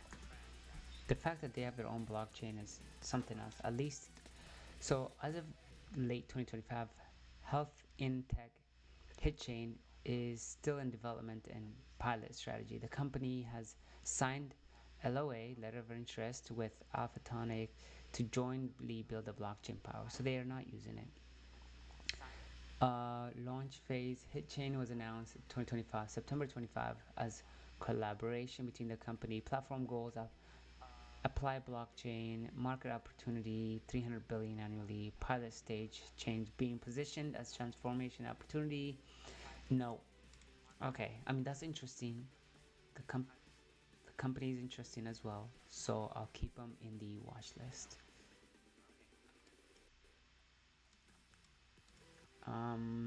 The next one is so this guy, okay, I'm already gonna tell you this is an advertising company, very interesting, worth looking at. But I'm not gonna keep them on the list because MNTN, I already know about them.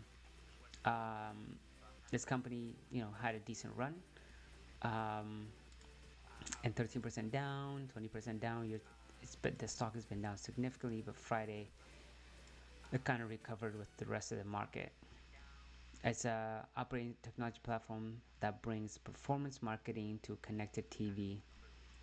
I like what they do, so I'm gonna remove them from the list. Two more left. Cloud structure. Cloud structure? What the heck is that even name?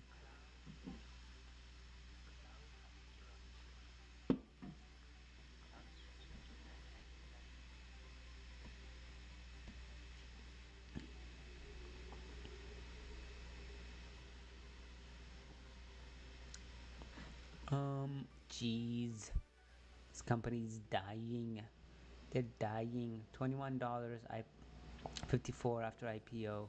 Now they're $1. They're dying. Everybody's selling. Not good.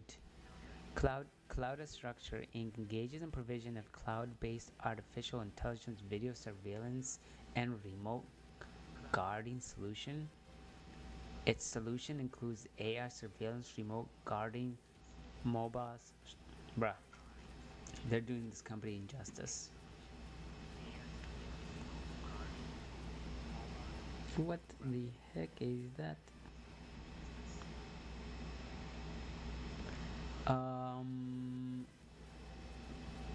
Pay in 2026. Stay ahead. So they sell cameras. Stop crime before it happens with real-time AI surveillance plus remote guardian. What are you talking about? Real-time crime detection with 98% detection rate on crime. 100% customer satisfaction. No annual contract. Camera agnostic. Preserve your existing investment. Advanced AI analytics, live monitoring software, remote guardian services, cloud storage, real-time impact on multifamily crime. What the hell is a multifamily crime? Like what? Multifamily crime. Okay, 90% deterrence rate. Okay, send thieves running.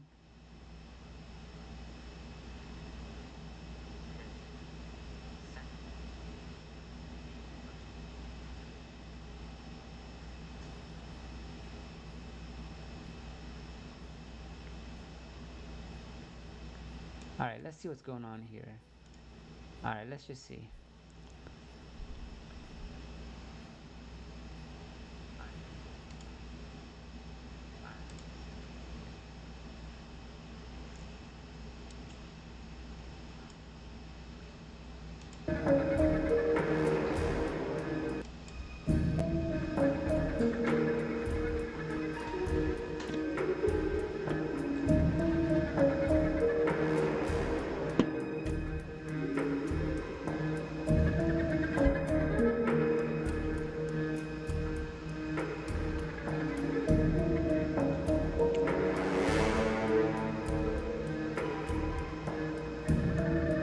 This is a secure area. You are being watched and recorded by a live agent. Please leave immediately. This is a secure area. Please leave immediately.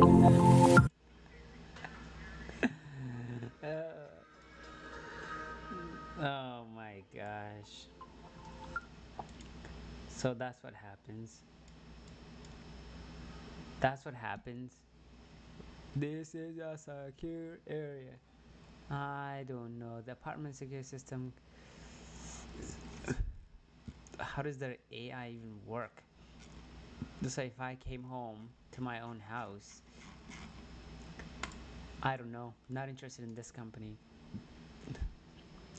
Maybe they have a good business, but Unusual Machines seems more interesting to me. Oh, well, once again, this company keeps coming up. They just sell machine parts. I don't know if they're actually worth looking at. They could improve their investor presentation, but practically they sell parts. Company growth and industry. Strong business to customer foundation. Unusual Machines has hardware brands that have loyal customers, so they make products for drones. They make products for drones. Drone hardware company.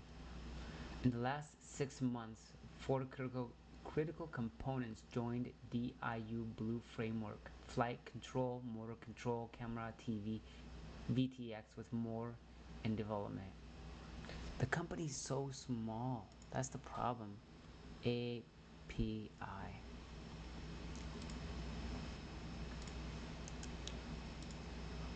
Look at this company just get swiped.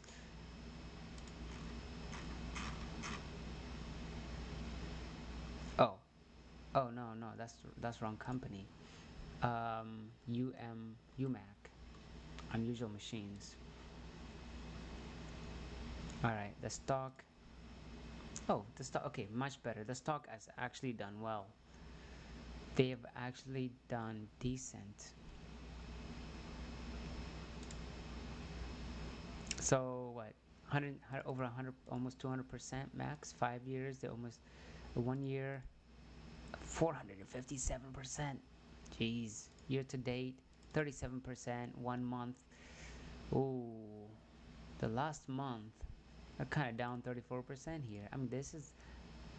I like that they build the components. And by the way, the US government did confirm that they're gonna at least buy 200 machines. Sorry, 500 to a million drones. US Orlando. Oh, they have an Orlando facility. I can actually go check them out. Critical demand. Wait, Unusual Machines Orlando. Let's see.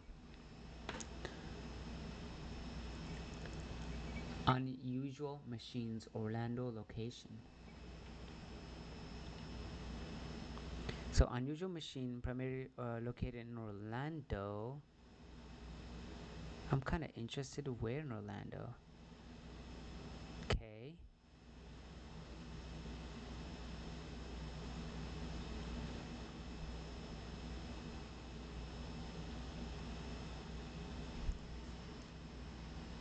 Unusual Machines.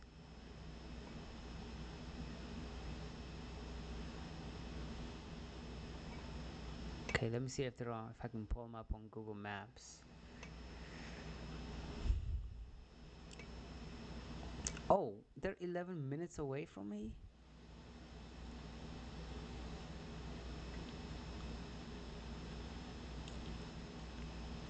That's crazy.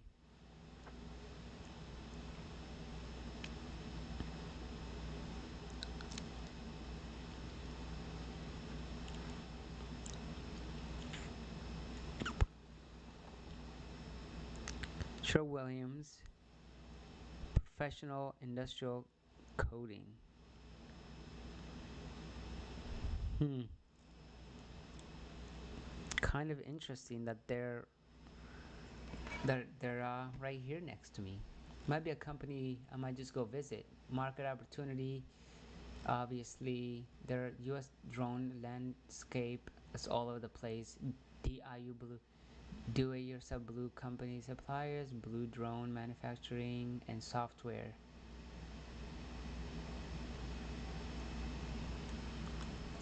All right. They need an analyst, to be honest. They need an analyst. Which uh, one? Which one of these companies is publicly traded?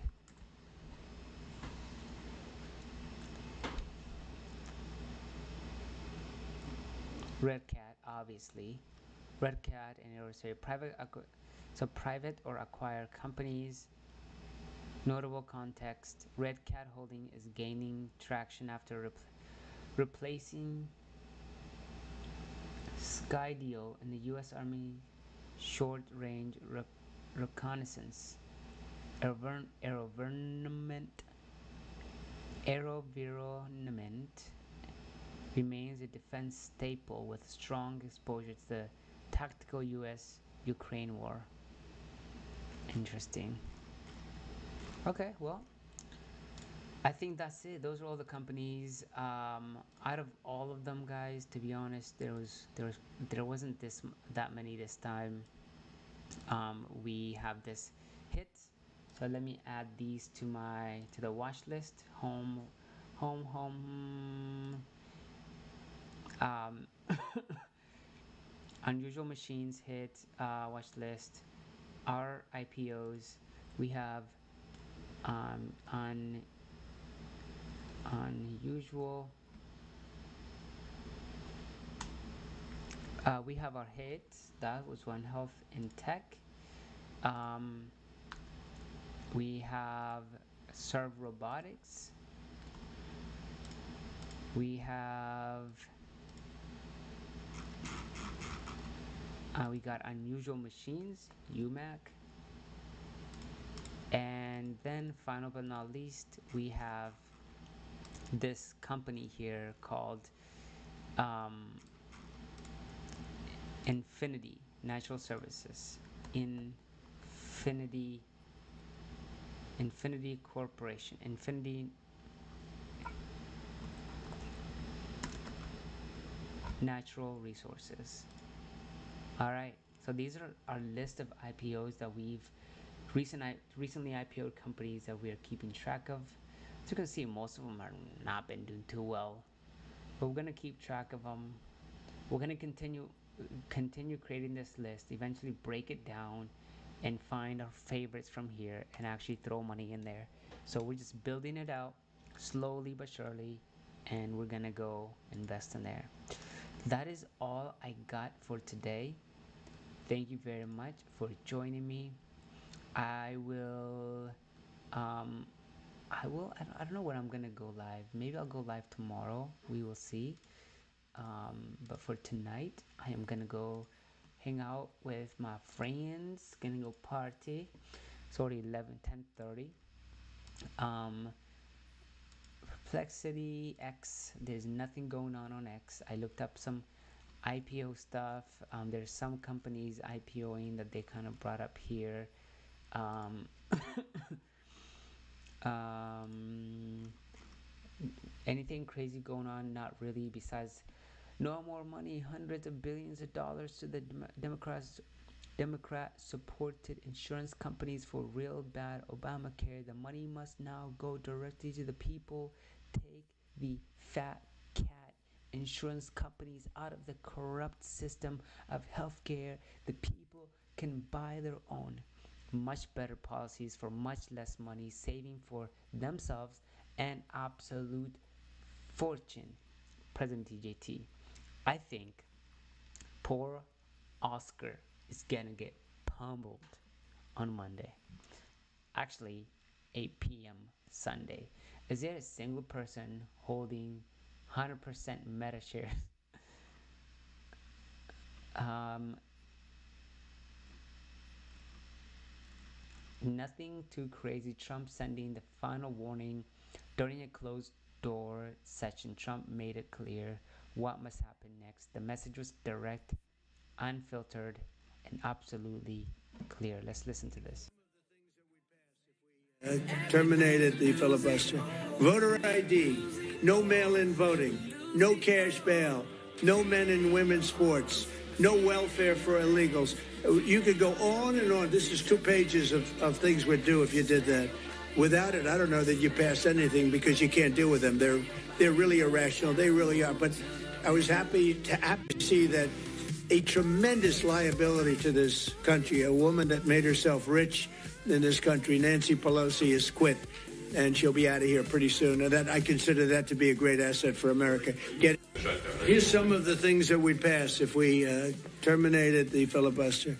Voter ID, no mail-in voting, no cash bail, no men and women's sports, no welfare for illegals. You could go on and on. This is 2 pages of things we'd do if you did that. Without it, I don't know that you pass anything because you can't deal with them. They're really irrational. They really are. But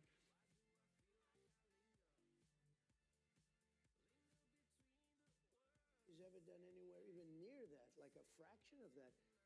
Biden did less than $1 trillion in 4 years. I did 20 trillion. We're going to do over 17 trillion in 8 months. By the time we end, we could do over $20 trillion. There's never, in China, no matter where you go, there's never been anything like it. We are building up something that's unbelievable. And a big part of that are the tariffs, because they don't want to have to pay the tariffs because it's so unsustainable that they come and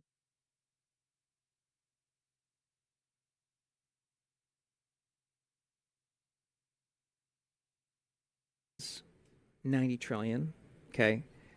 The total size of global financial markets is, 200 trillion. maybe more. Yeah. There might even be 300 trillion. How much of that ends up on blockchains? The idea, according to Larry Fink, is to move 100% of this onto the blockchain. So we're talking trillions of dollars of assets moving onto layer one blockchains. That creates a lot of network value for the underlying chain that's essentially the base layer. So yeah, it's... Yeah, I mean, you mentioned Larry Fink multiple times, and also Secretary Bessent. They're all pro this direction. Yeah. So we could see, exponential upside. Ethereum's network value.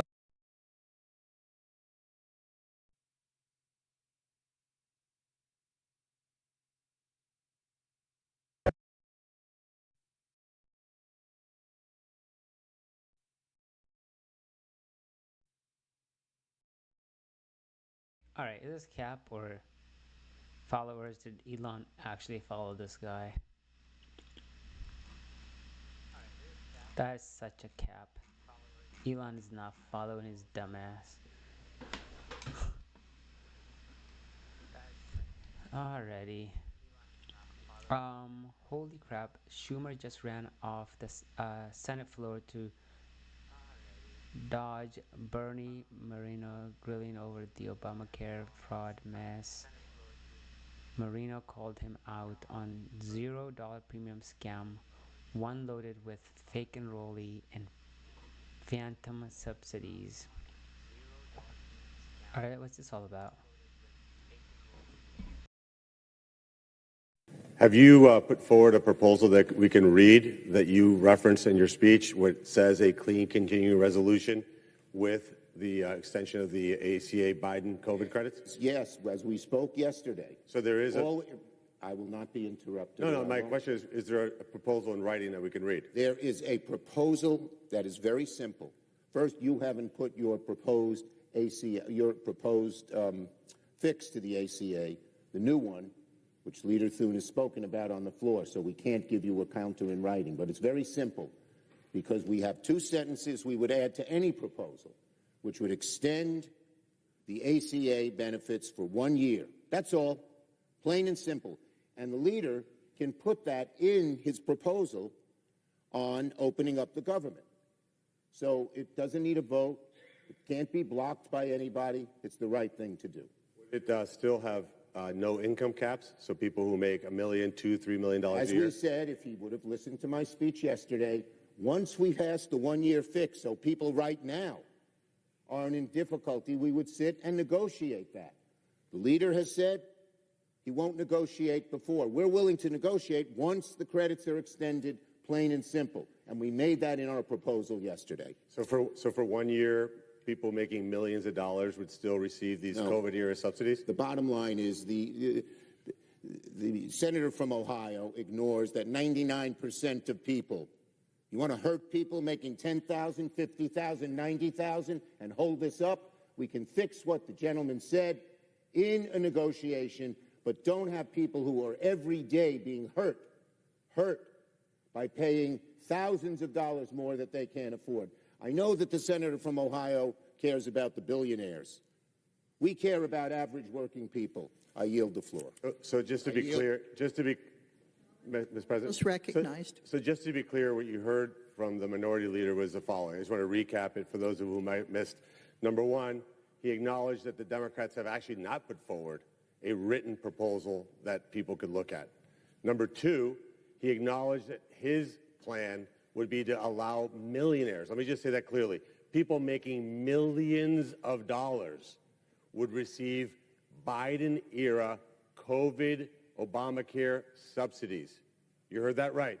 No income cap. I was going to ask him before he stormed out of the room, because evidently he doesn't want to hear any opposing views or actually engage in meaningful negotiation. He would have heard me ask the next question, Madam President, which is, would he continue $0 premiums, which we know for a fact have enormous levels of fraud? If he had stayed, I would have asked him a third question. Does he want these monies to go directly to insurance companies? Let me repeat that, Madam President, because I don't think the American people have been told the truth here. This money does not go to people on Obamacare. This is a check written from the federal government to the wealthiest insurance companies on the planet. He wants no income caps, millionaires getting COVID subsidies. He wants $0 premiums that are filled with fraud. And he wants to enrich insurance companies even more.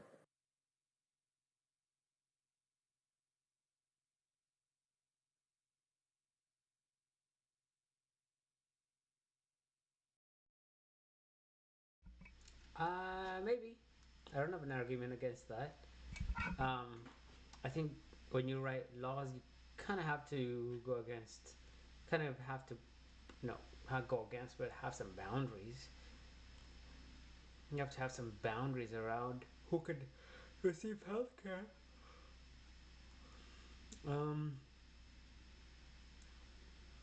I think I need to get out of here. All right, I am out of here. I hope you enjoyed this video. I'll talk to you another time. If you're here, make sure to subscribe. I'm gonna be posting videos more like this. But have a great weekend. I'll talk to you tomorrow. Peace. Peace. Bye. Have a great weekend.